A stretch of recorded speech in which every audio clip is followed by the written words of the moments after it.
This is how you can use the audio from other users' Instagram reels. If you like the audio from a user's Instagram reel and want to use it in this video, I'll be showing you how you can do exactly that.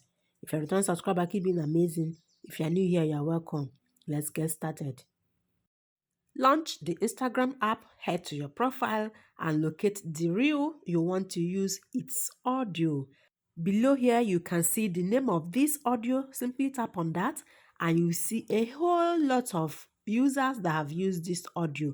I can go ahead to save this audio to be used in my own reel, or I can simply tap on a video here. Below here, you can see use audio. You can see the audio that was used. Tap on use audio to use this.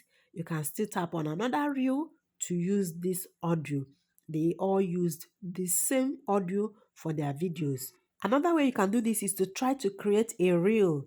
Tap on audio. You can see the saved audio. I can use it right here. You can also search for the name of this audio right here to get this audio. If you know the name, you can search for it and use the audio or the music. These are the different ways you can use other people's audio on your Instagram reels. Thanks for watching, guys.